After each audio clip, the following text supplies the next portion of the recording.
So can you tell me a little bit better how it started for you? Where did it start out in the beginning?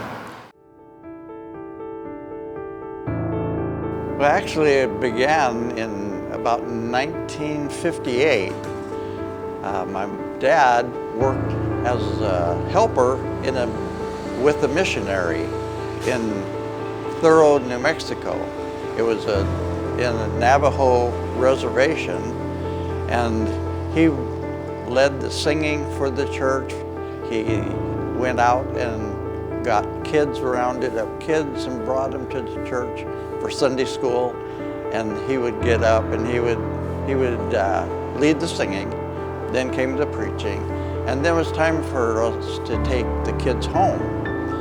And we took off and went down a little ways, and he looked over and he said, "Do you see that woman?" And I said, "Yeah." And she was not a pretty woman. And he said, "She hates me." And I could see on her face, she was just angry. And so I just said, okay, and we dropped the kids off and we went home. We got to the emergency room. They hooked me up and did all the vitals and everything like that. And came back that the blood that they withdrew from my arm was cancerous. So they got a place for me to stay, a room, and they assigned that room to me. And I went, they put me on a gurney, took me up to the room. I was laying in the bed, and my son and his wife came in, and their son. And we just visited, and out the window I could see all of Seattle. It was a beautiful, beautiful scene.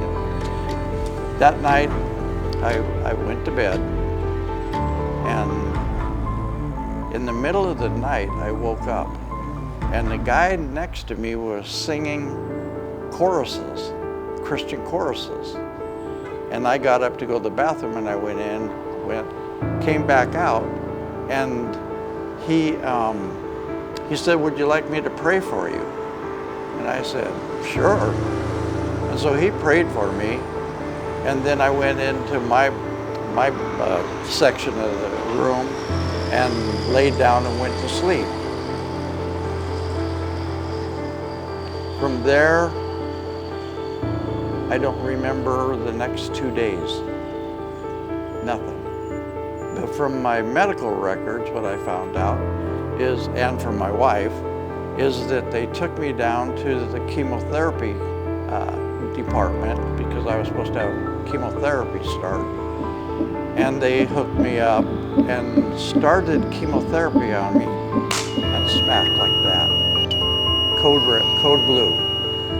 And I was dead. So they pumped me back up, and same thing happened, just dead. So they worked on me, and eventually they had to put me on life support at that time. And I went into a coma.